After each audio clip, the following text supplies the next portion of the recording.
जय श्री कृष्णा। राधे राधे। आज आप सुनेंगे बृहस्पति बार की पौराणिक व्रत कथा। तो बोलो बृहस्पति देव की जय, बृहस्पति देव की जय। अब कथा सुने।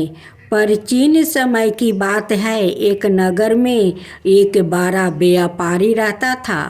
वो जहाज़ों में माल लदवा कर दूसरे देशों में भेजा करता था।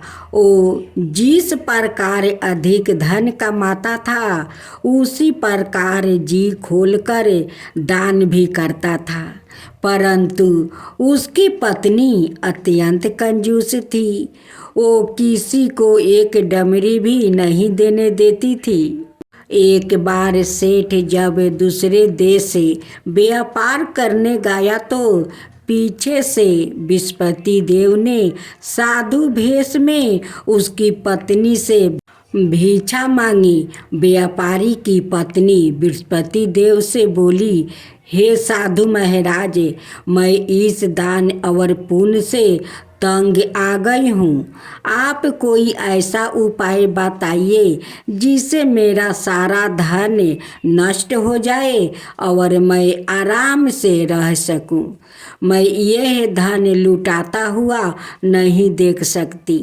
बृहस्पति देव ने कहा, हे देवी, तुम बड़ी विचित्र हो। संतान और धन से कोई दुखी होता है। अगर अधिक धन है तो इसे शुभ कार्य में लगाओ। कुंवारी कन्याओं का विवाह करवाओ। विद्यालय और बाग बगीचा का निर्माण करवाओ। ऐसे पुण्य कार्य करने से तुम्हारा लोक परलोक सतर्क हो सकता है। परंतु साधु की इन बातों से व्यापारी की पत्नी को खुशी नहीं हुई। उसने कहा, मुझे ऐसे धन की आवश्यकता नहीं है जिसे मैं दान दूं। तब बृहस्पति देव बोले, यदि तुम्हारी ऐसी इच्छा है तो तुम एक उपाय करना। 7 बृहस्पतिवार घर को गोबर से लिपना, अपने केशों को पीली मिट्टी से धोना, केशों को धोते समय स्नान करना, व्यापारी से हजामत बनाने को कहना, भोजन में मांस मदिरा खाना, कपड़े अपने घर धोना। ऐसे करने से तुम्हारा सारा धन नष्ट हो जाएगा। इतना कहकर बृहस्पति देव अंतर्ध्यान हो गया। व्यापारी की पत्नी ने बृहस्पति देव के कहे अनुसार 7 बृहस्पतिवार वैसा ही करने का निश्चय किया। केवल 3 बृहस्पतिवार बीते थे कि उसी समस्त धन संपत्ति नष्ट हो गई और वो परलोक सिधार गई। जब व्यापारी वापस आया तो उसने देखा कि उसका सब कुछ नष्ट हो चुका है। उस व्यापारी ने अपनी पुत्री को सांत्वना दी और दूसरे नगर में जाकर बस गया। वहाँ वो जंगल से लकड़ियाँ काट कर लाता और शहर में बेचता। इस तरह वो अपना जीवन व्यतीत करने लगा। एक दिन उसकी पुत्री ने दही खाने की इच्छा प्रकट की, लेकिन व्यापारी के पास दही खरीदने के पैसा नहीं थे। वो अपनी पुत्री को आश्वासन देकर जंगल में लकड़ी काटने चला गया। वहाँ एक वृक्ष के नीचे बैठा अपनी पूर्व दशा पर विचार कर रोने लगा। उस दिन बृहस्पतिवार था।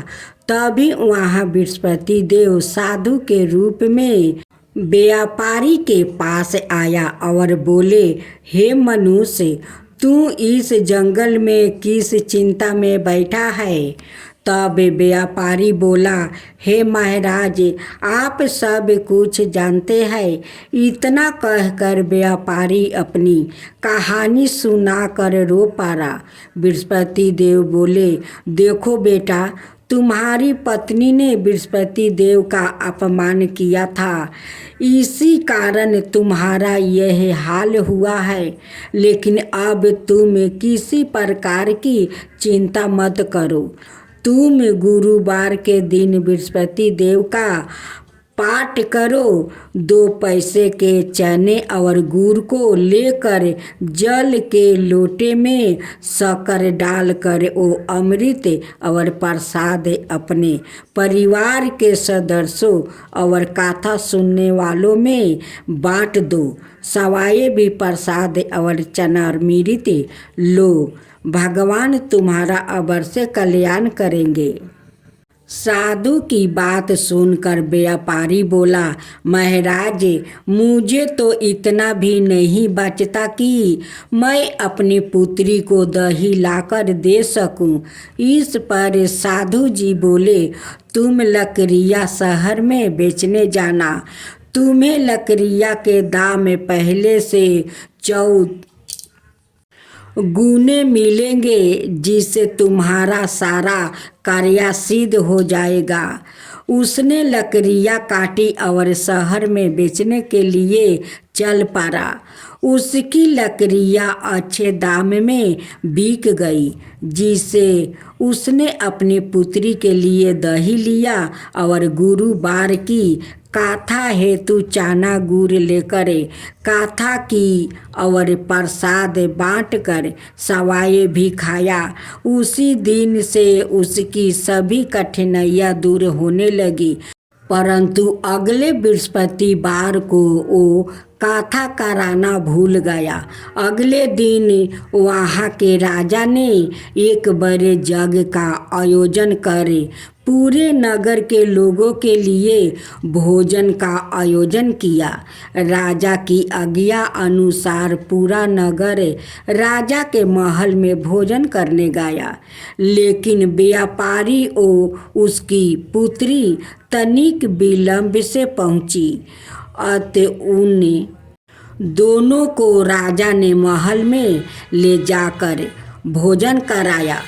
जब वो दोनों लौट कर आया तब रानी ने देखा कि उसका खूंटी पर टंगा हार गायब है। रानी को व्यापारी और उसकी पुत्री पर संदेह हुआ कि उसका हार उन दोनों ने ही चुराया है। राजा की आज्ञा से उन दोनों को कारावास की कोठरी में कैद कर दिया गया। कैद में पड़कर दोनों अत्यंत दुखी हुआ। वहाँ उन्होंने बृहस्पति देवता का स्मरण किया। बृहस्पति देव ने प्रकट होकर व्यापारी को उसकी भूल का अभ्यास करवाया और उन्हें सलाह दी कि गुरुवार के दिन कैद खाने के दरवाजे पर तुम्हें 2 पैसा मिलेंगे। उनसे तुम चने और मोनाका मंगवा कर विधि पूर्वक बृहस्पति देवता का पूजन करना। तुम्हारे सब दुख दूर हो जाएंगे। बृहस्पतिवार को कैद खाने के द्वार पर उन्हें 2 पैसे मिले। बाहर सड़क पर एक स्त्री जा रही थी। व्यापारी ने उसे बुलाकर गुड़ और चने लाने को कहा। इस पर वो स्त्री बोली, मैं अपनी बहू के लिए गहने लाने जा रही हूँ, मेरे पास समय नहीं है। इतना कहकर वो चली गई। थोड़ी देर बाद वहाँ से एक और स्त्री निकली। व्यापारी ने उसे बुलाकर कहा कि हे बहन, मुझे बृहस्पतिवार की कथा करानी है, तुम मुझे 2 पैसे का गुड़ चना ला दो। बृहस्पति देव का नाम सुनकर वो स्त्री बोली, भाई, मैं तुम्हें अभी गुड़ चना लाकर देती हूँ। मेरा तो एकलौता पुत्र मर गया है। मैं उसके लिए कफन लेने जा रही थी, लेकिन मैं पहले तुम्हारा काम करूँगी, उसके बाद अपने पुत्र के लिए कफन लूँगी। वो स्त्री बाजार से व्यापारी के लिए गुड़ चाना ले आई और सवाए भी बृहस्पति देव की गाथा सुनी। गाथा के समाप्त होने पर वो स्त्री कफन लेकर अपने घर गई। घर पर लोग उसके पुत्र की लाश को राम राम सत्य है कहते हुए शमशान ले जाने की तैयारी कर रहे थे। स्त्री बोली, मुझे अपने लड़के का मुख देख लेने दो। अपने पुत्रा का मुख देख कर उस माँ ने उसके मुंह में प्रसाद और चनामृत डाल दिया। प्रसाद और चरणामृत के प्रभाव से वो पुनर्जीवित हो गया। पहली स्त्री जिसने बृहस्पति देव का निरादर किया था, वो जब अपने पुत्रा के विवाह हेतु पुत्र वधू के लिए गहने लेकर लौटी और जैसे ही उसका पुत्र घोड़ी पर बैठकर निकला, वैसा ही घोड़ी ने ऐसी उछाल मारी कि वो घोड़ी से गिरकर मर गया। यह देख स्त्री रो रो कर बृहस्पति देव से क्षमा याचना करने लगी। उस स्त्री की याचना से बृहस्पति देव साधु भेष में वहाँ पहुंचकर कहने लगे, देवी, तुम्हें अधिक विलाप करने की आवश्यकता नहीं है। यह बृहस्पति देव का अनादर करने के कारण हुआ है। तुम वापस जाकर मेरे भक्त से क्षमा मांगकर गाथा सुनो, तब ही तुम्हारी मनोकामना पूर्ण होगी। जेल में जाकर उस स्त्री ने व्यापारी से माफ़ी मांगी और गाथा सुनी। गाथा के उपरांत वो प्रसाद और चरणामृत लेकर अपने घर वापस गई। घर आकर उसने चरणामृत अपने मृत्यु पुत्र के मुख में डाल दिया। चरणामृत के प्रभाव से उसका पुत्र भी जीवित हो उठा। उसी रात बृहस्पति देव राजा के सपने में आए और बोले, हे राजन, तूने जिस व्यापारी और उसके पुत्री को जेल में कैद कर रखा है, वो बिल्कुल निर्दोष है। तुम्हारी रानी का हार वही खूंटी पर टंगा है। दिन निकला तो राजा रानी ने हार खूंटी पर लटका हुआ देखा। राजा ने उस व्यापारी और उसकी पुत्री को रिहा कर दिया और उन्हें आधा राज्य देकर उसकी पुत्री का विवाह ऊंचे कुल में करवा कर दहेज में हीरे जवाहरात दिया। अब अर्थी सुने। ओम जय बृहस्पति देवा, ओम जय बृहस्पति देवा, चीनी चीनी भोग लगाऊं केदारी फल मेवा। ओम जय बृहस्पति देवा, ओम जय बृहस्पति देवा। तुम पुराण परमतिमा, तुम्हें ही अंतर्यामी, जगत पिता जगदीश्वर, तुम्हें ही सबके स्वामी। ओम जय बृहस्पति देवा, जय बृहस्पति देवा।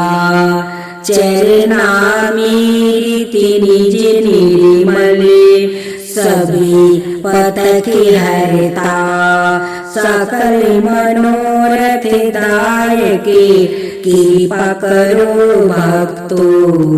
ओम जय बृहस्पति देवा, ओम जय बृहस्पति देवा। तन मन धन अर्पण करे, जो जन शरण परे। प्रभु प्रकट तब हो करे, आकर दुआरे खरे। ओम जय बृहस्पति देवा, ओम जय बृहस्पति देवा।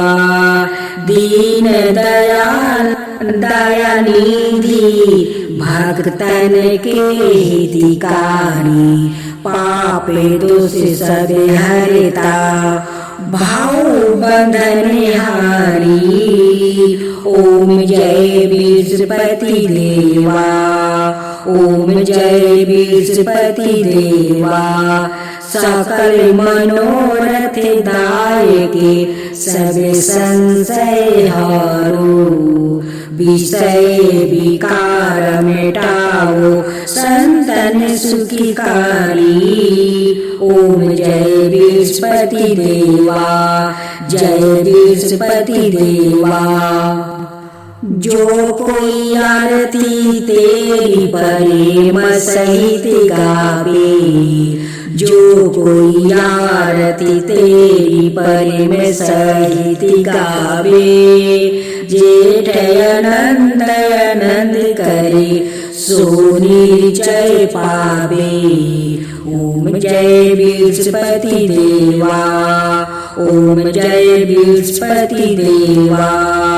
सब बोलो विष्णु भगवान की जय, बोलो बृहस्पति भगवान की जय।